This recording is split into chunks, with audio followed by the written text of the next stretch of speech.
We're ready for the start. They're off.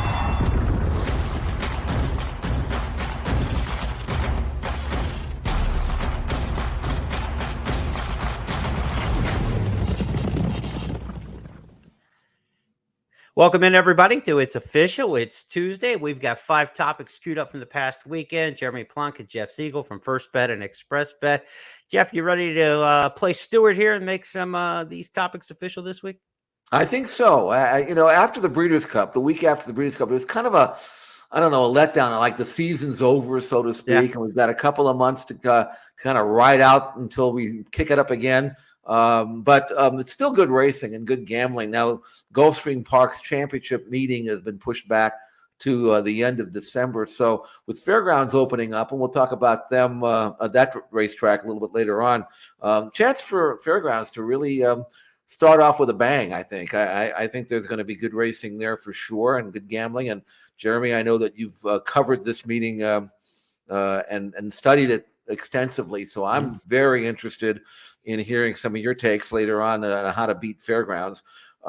We've got a Hall of Fame rider returning to action this week. We'll talk about Kent DeSormo.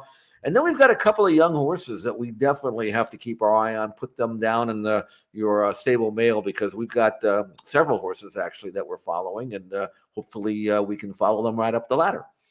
And some weeks we have an irreverent bonus topic, and this week I've got one for you. So you get ready for that. I'm prepared, I hope. You had mentioned the championship meet at Gulfstream Park going to start December 26th this year. If that rings a bell, that's also opening day at Santa Anita, and it's the championship meet at Gulfstream. I'm going to give you a little breaking news I learned today, Jeff. It's going to be the classic meet at Santa Anita from December through April. So we'll get set for the championship meet and the classic meet running concurrently. Again, starting December 26th. So a lot of stuff to talk about before we get to that holiday. Well, it's like after Halloween, so we can go straight to Christmas, right? I mean, it's like this, like the retail stores. The heck with the month of November. Exactly. We'll just get right into the holidays. Let's go to our topics this week. We've got 5 of them for you each week on It's Official.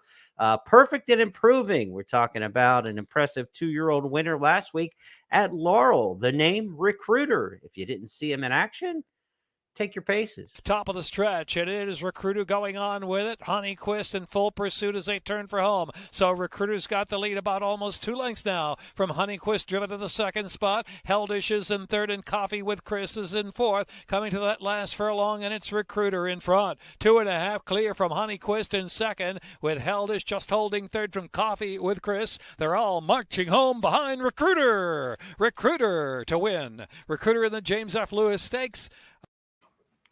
So Laurel's kickoff to their 3-year-old series next year gets a little head start in November with the James F. Lewis. And this is a race that's produced some good horses in the past, Jeff. Awesome Speed came out of here to win the Mucho Macho Man a few years back. Cinco Charlie became a really nice sprinter for Steve Asmussen.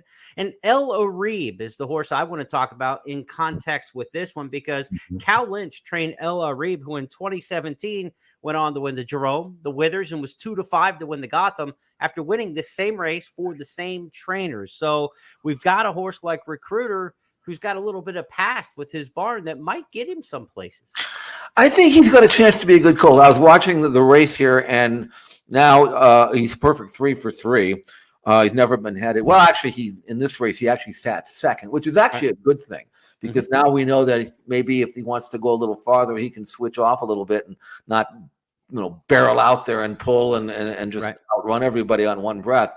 But with Recruiter, he is from the first crop of Army Mule, who was one of these horses that was a truly legitimate top-class Grade 1 horse. He didn't run very often, but he had kind of a off-the-wall pedigree. So sometimes these horses don't make stallions. They are good race horses, but they don't have the family to really attract the breeders.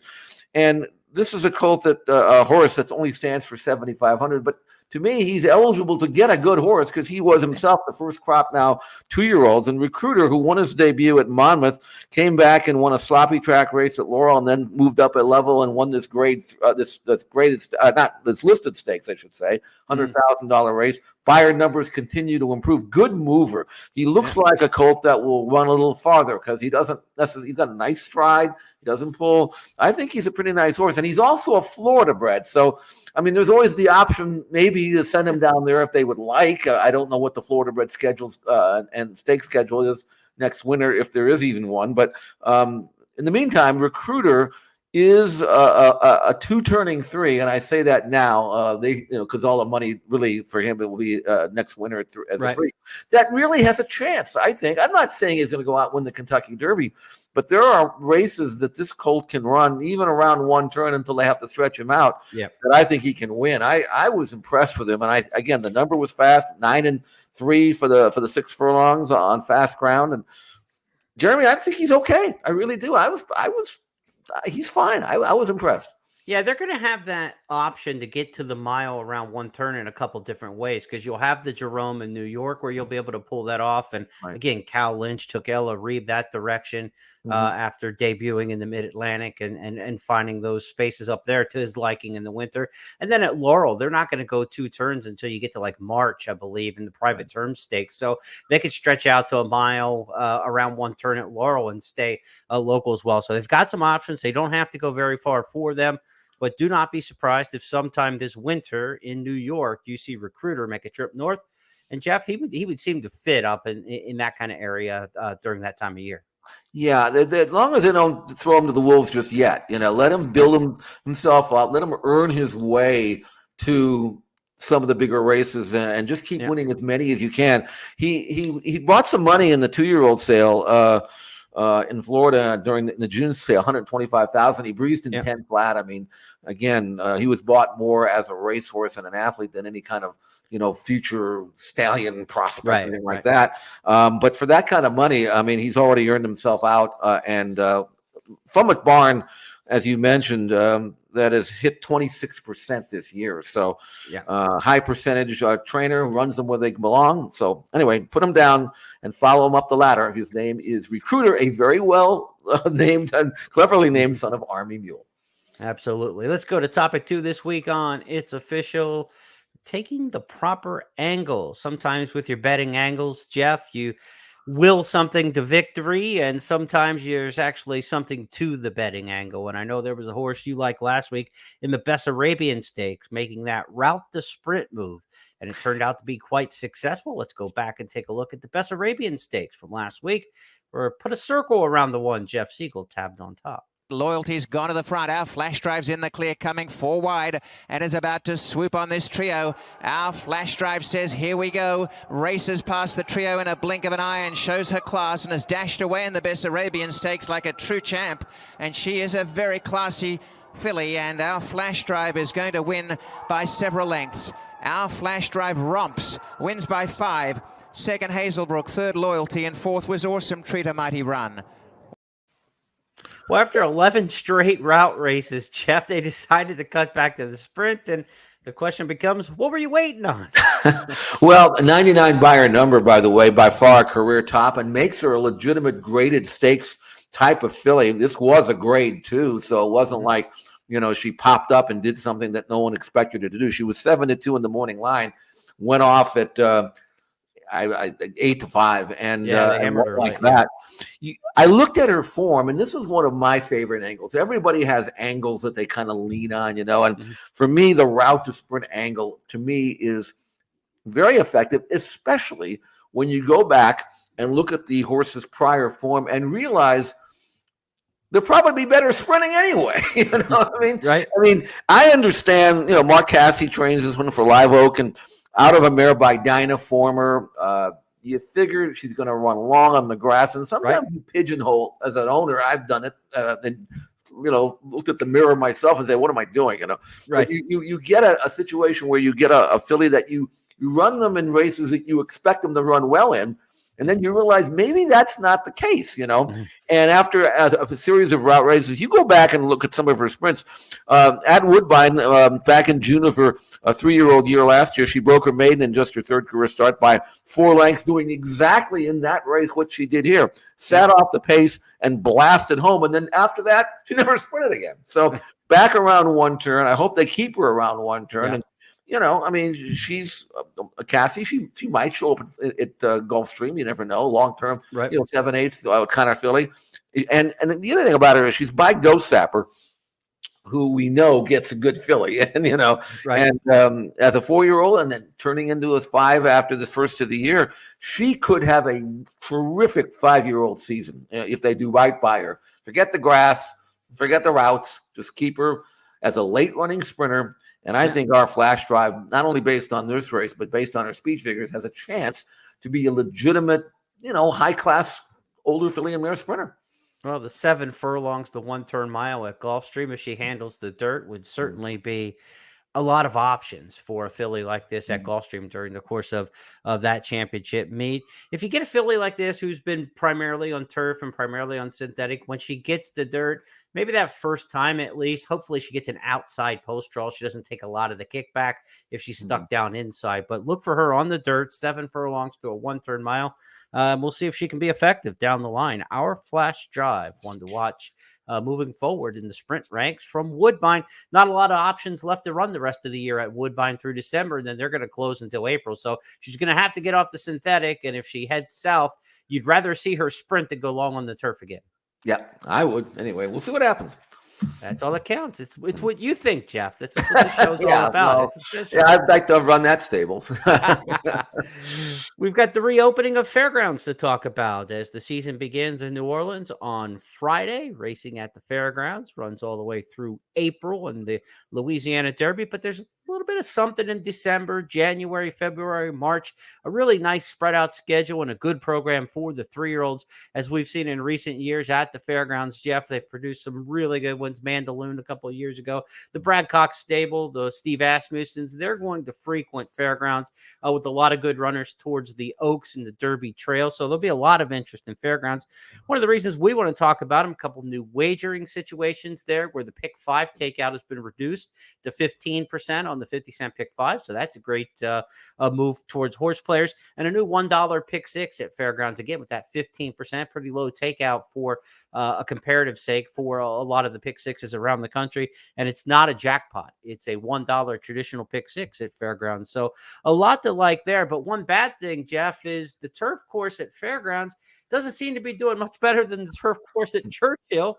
They are not going to have a lot, if any, turf racing at the beginning of the meet at fairgrounds. Apparently they had a lot of rain, and I don't know I don't know why it's so difficult to keep a turf course firm. Of course, I'm spoiled out here because it never rains, so we don't have to worry about that. We just keep running turf races all the time and whatever. But yeah, I mean, I that might put some of the turf specialists a little bit in a pickle. Might have to wait a while before we see them. But the fairgrounds dirt main track is fine, and it is unique. Very, very long stretch, as you know, Jeremy. And because I'm out here in California, I don't play fairgrounds that often, or that I'm not really that well versed in the racing down there, other than the obvious. I want to know what about some of the non-obvious factors that work down there, because I might dive in December, waiting for the big mated Gulfstream Park to start, and of course Santa Anita. So if you can kind of steer me in the right direction, I'm all ears.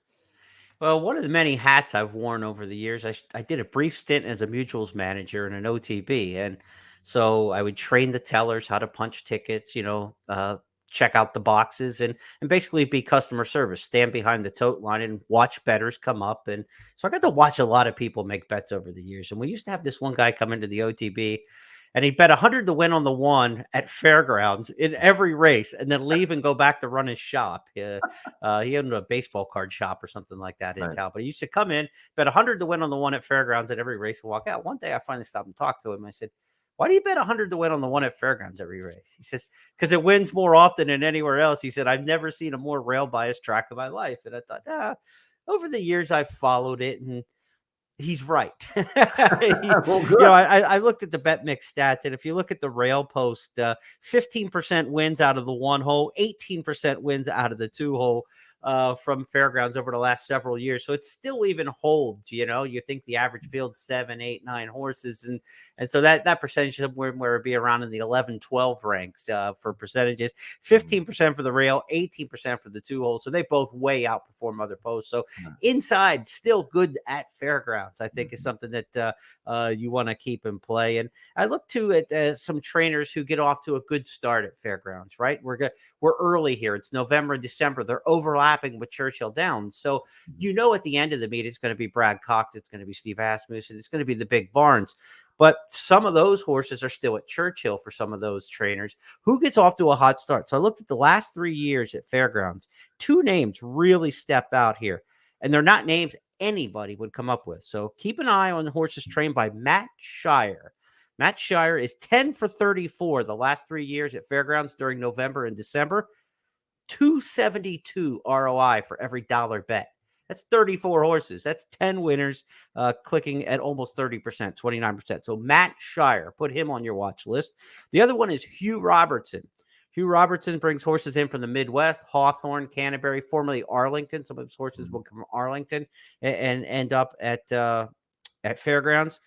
Now, Shire had the 272 ROI. Robertson's only 263. He's a slacker. For every dollar bet on Hugh Robertson, he's 8 for 29, 28%. So again, we're talking about a decent number of starters. 29 for Robertson, 34 for Shire. Big returns, big percentages, and barns that other people aren't going to look for. So in November and December, the first 2 months of the meet here, as we get going at Fairgrounds, keep an eye out for trainers Matt Shire, Hugh Robertson, and stick to the 1 and 2 hole, and you'll be golden. Hey, that's as good a system as any, as far as I'm concerned. And the thing about it is, you're going to get horses coming from everywhere, so it's kind of a big melting pot there. So it's kind of a challenge, but it's a good challenge if you do the work and you can lean on some of the stats that you've just imparted. I really think that maybe December you have a chance to make some money. At least I'm going to try to do that. I'll watch the videos and do what I usually do no matter where they run. But, right. Try to figure out whose barn is ready to roll. That's important. Yes. What shippers are ready. I mean, you're going to get some Canadian horses maybe down here. Some of them go to Gulfstream, some of them go to Fairgrounds. So anyway, it's a challenge, but that's what we like. The tougher, the better, because that's where you get a chance to get some prices, and you don't have to hit every race. You can just hit even if your percentage drops to 20 or 25, as long as you're betting on the right ones, it can be profitable. So I'm looking forward to it. And Tampa Bay Downs is a week away from starting. That's another southern place where we will have turf racing at Tampa. Right. Knock on wood, right? I mean, everywhere it's a little iffy, but turf racing at Gulfstream, I think, is still about a month away yet. We'll be coming in December. So when we get into that championship meet for sure, but even a little before that. So a lot to look forward to for the winter racing. And now's the time on the calendar when it starts to change that way. Oaklawn will be getting underway in December, but Fairgrounds gets a good month head start on them. And we'll see how the meet begins there in New Orleans beginning this Friday. And of course, you can bet it with First Bet and Express Bet. Let's go to our fourth topic on the big board this week. And back in the saddle, we are talking about the Hall of Fame jockey Kent DeSormo, who will return to riding this weekend. Kent has had a checkered and troubled past, dealing with alcohol and temper management issues and reliability of being a good employee in the jocks room, not an employee, but a good member of the jocks room, and fulfilling his mounts. And he is back from another rehab assignment. He's expected to be riding this week at Del Mar. He is not permitted to ride because of some domestic violence issues in Louisiana. He's not permitted to ride with First Racing, which has banned him from racing at Santa Anita and the First racetracks. But he can ride at Del Mar. He's cleared now from the CHRB from his suspensions there. Jeff, your thoughts on the return of Kent DeSormo? Well, here's a Hall of Fame jockey who's ridden over 32,000 races in his career, hitting at 19% overall. Now, those percentages have not maintained that level, 19% in the last several years. When he announced that he was coming back, my first impression was, okay, here we have another Pat Valenzuela situation where he has been started and stopped on so many times. It's almost like in one ear and out the other. But I'm rooting for the guy because, I know him. I've known him for 30 some odd years. He's ridden many of our horses. And I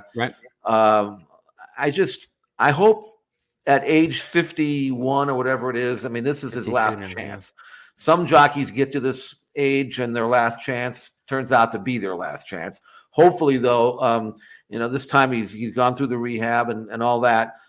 He's going to have trainers that will use him. And I'd be curious to see how sharp he is. Not that many athletes, I don't care what sport you're talking about, are as effective or as skilled at age 51 as they are when they're 20. Let's face it. And so I don't know what his legs are going to be like, what his balance is going to be like. I know up here in his mind, I know he knows how to ride racehorses, but this is still a physical challenge.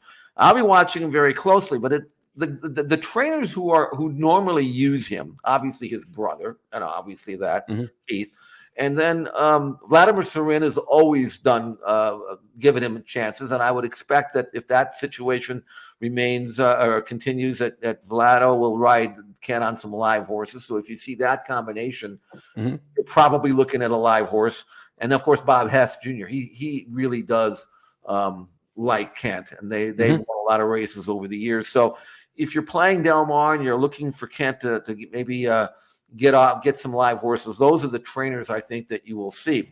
Other than that, I'm going to watch him closely. I want to see how he fishes. I want to see, the bugaboo with him is always that, and he had a reputation, well-deserved, I may add, that he wouldn't often always ride to the wire. So if you're betting exactas and tries, he has a long-standing history of for whatever reason, kind of wrapping up in the last 16th of a mile when he doesn't think he can win. And then all of a sudden he's blown second or third and you're pulling your hair out like I've done over the years. Yeah.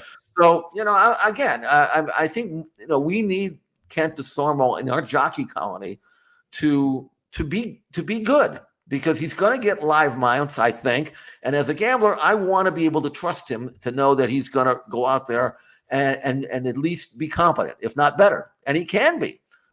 He can be good. I mean, he can be good if he's focused. So I'm watching him closely, and I know the trainers will be, and I hope he makes it, and I hope he, stays straight and clean. And if that's the case, he's a welcome addition again to our jockey colony. But it's going to be up to him to prove it. There'll be some people that disagree with you and me, because I'm also in the camp that you are, that I want to see him back. But I think a lot of our leash that we have with people in sports depends on where you started with them, right? Yeah. And so you started with a good reputation and a good bond with DeSormo, and you were willing to bring him back, right? If you were one of those people that were adversarial or a player who wasn't on your team, Giants fans, Pirates fans have a lot more leash for Barry Bonds and his place in history than, say, somebody who was a Braves fan or from a rival team. So where you start with somebody makes a big deal in all these conversations. So no matter who you talk to in the industry, whether it's Baffert, whether it's Doug O'Neill getting suspension the past week, Tom Amis, who a lot of people really like, getting suspension this week. If you're in their camp to start with, when bad things happen to them, you have more tolerance for a mistake or a second chance or a fifth chance for Pat Valenzuela. People who love P-Val kept saying, give him another chance, give him another chance. Same with DeSormo. For me, I mean, we are almost the same age. We're a couple months apart. And when Kent was the kid, I was the kid. And I literally watched him in Maryland from 87 to 89 dominate. My dad and I would go to the races. The year he won, I had it written down here.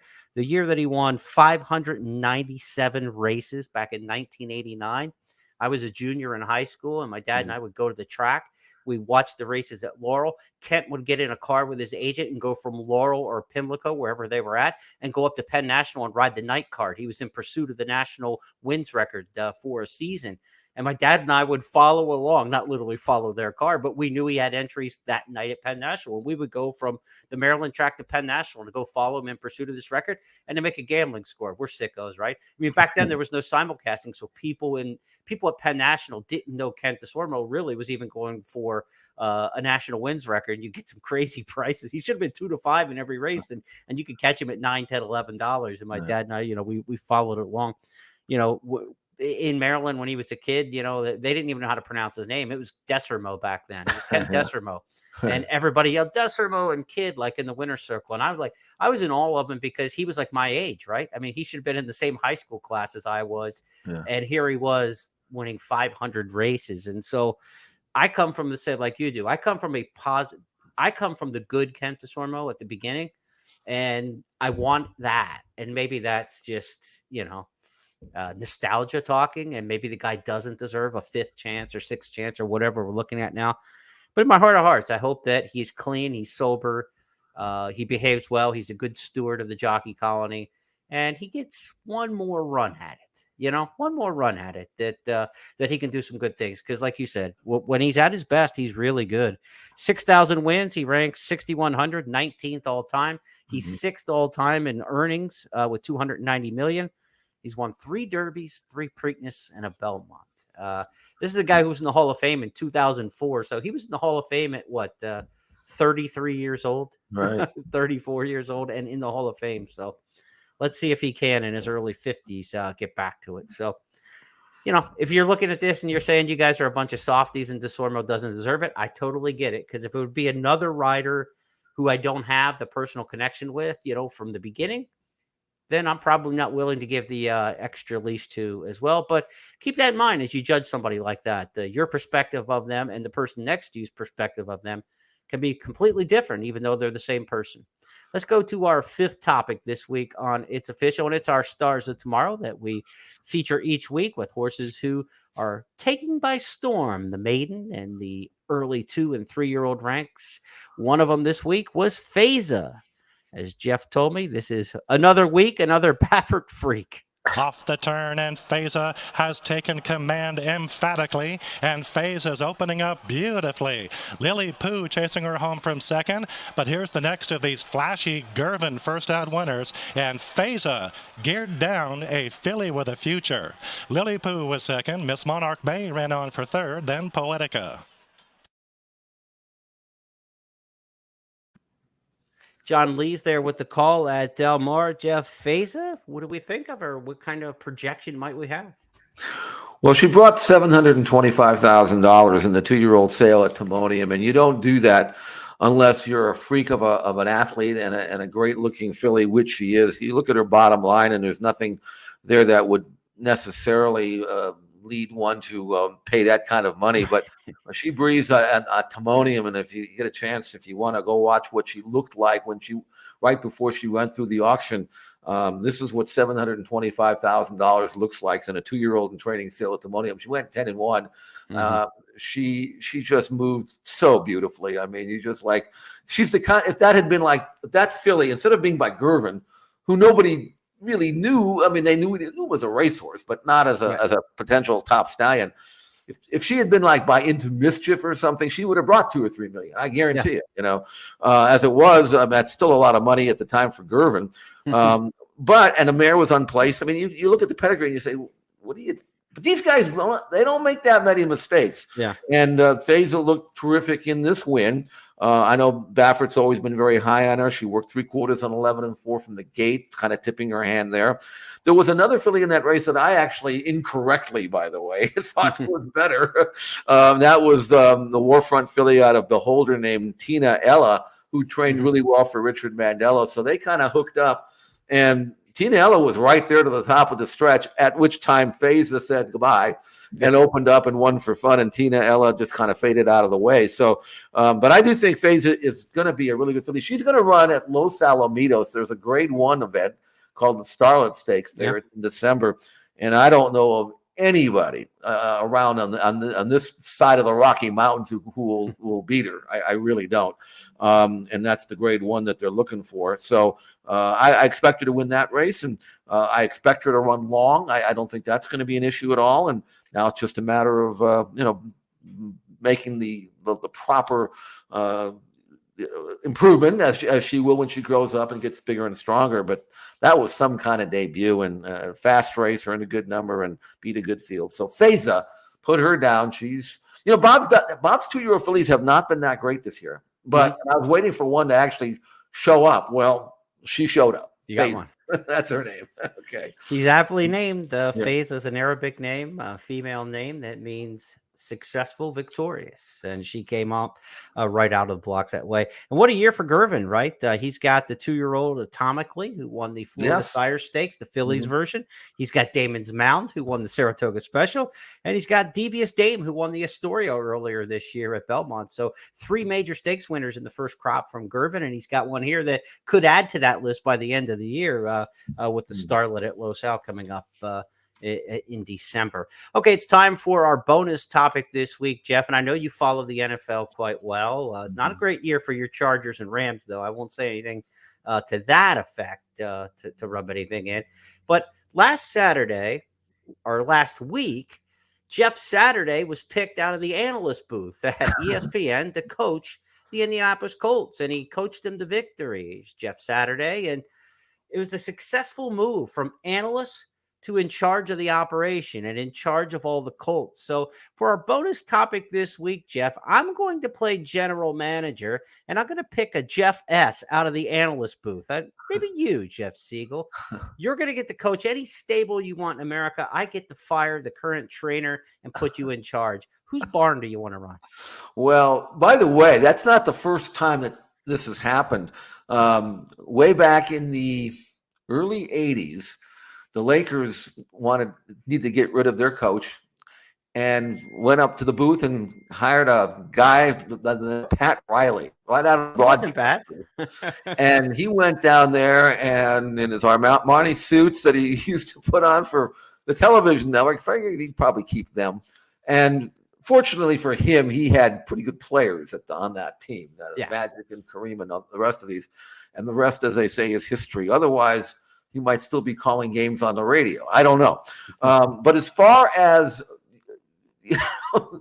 taking over as trainer, I'm putting you in charge. First of all, if you could just walk out of the booth and be successful in the NFL, there's no reason you can't do it as a trainer. Well, there is a reason, because that assumes that I want to get up every day at 4:30 in the morning. So I could hire somebody turn it down, to run a racing stable. So I don't even know if I accept it, But I can tell you this, and this is something that I know that a lot of people don't want to hear or whatever, but it's, I can tell you that I don't think any horse trainer has had a stronger recruiting class ever than Bob Baffert had this year. And when I'm talking about recruiting, I'm talking about 30 or 40 5-star yearlings that he bought for all kinds of crazy money. And those are going to be running next year. I kind of think that even I, who barely knows how to put a saddle on a horse, and I'm not even sure I do, I'm pretty sure that I could do well with those horses, So maybe that's where I would go. But I don't know, Jeremy. I'm set my ways, I mean, I get up in the morning to watch my horses work, and that's it. Other than that, I'm sleeping in. So unless you want to get up and do the dirty work for me, No. I just want to. I get in this fictitious scenario. I get to fire Baffert. I get to put you in charge of all the horses, and I just kind of sit back and smile. Yeah, well, okay. Well, even I couldn't mess that stable up. I can't tell you. He's got more firepower coming in next year, and I'm talking about at least 24 $800,000 to $2 million horses. I've never seen anything like it. I mean, this makes Nick Saban look like a high school coach if you're talking about recruiting. So maybe I would take over that. I don't even think I can mess it up. Well, the irony of it is you potentially could be training one of the Kentucky Derby horses. He's got to put somebody else in the name, Jeff. And if he watches this segment, maybe you'll be the guy. Right. So anyway. Yeah. All right. That segment had the chance to get us in a lot of trouble. I think I thought I handled it okay. I think we avoided it just well enough that we can get away with it. We'll be back next week with 5 more topics. But before then, Jeff and I will have the First Call podcast on Friday. But Jeff will not be here this week. He's taking a little bit of time off. So I'm going to get a mystery guest together for Friday's podcast as we preview the weekend stakes on the First Call podcast. But Jeff will be back here next Tuesday, correct? Correct. I'll be back Tuesday. I got no mystery. I got to go cover college basketball for the Times Friday in Vegas. So I'll drive up there. Great couple of games. It's in the I have to get up there the day before. I just don't have enough time to handicap nationally. I'll still do my Del Mar stuff. I can do that. And so look for that in my blogs at XPTV and ExpressBet. But the national thing, well, I'll leave that into your very capable hands, Jeremy. And I can guarantee you that if I'm in Vegas, I'm going to be listening because I can always get a bet down if I need to. But I still will use my ExpressBet account because that's right in my computer. What, you got 3-4 hours in the car? 3-4 hours in the car to Vegas? What's that now? 3 or 4 hours in the car to drive to Vegas? Yeah. The podcast will be about 45 minutes, so we'll get you a quarter of the way there. And Baker, California is where I can load. I can put the electricity into my Tesla, so I can make it almost there on one charge. But it's a lot cheaper to drive that way than with gas. I can tell you that. So we'll be doing that, and it's fun, and then we'll do that, and then. Get back on this program next Tuesday and see. All right, enjoy the hoops, and again, tune in on Friday for the preview podcast. And Jeff and I will be back next week on It's Official. For everybody with First Bet and First Technologies, he's Jeff Siegel. I'm Jeremy Plonk. These 5 topics are now official because we said so, and we'll talk to you next week.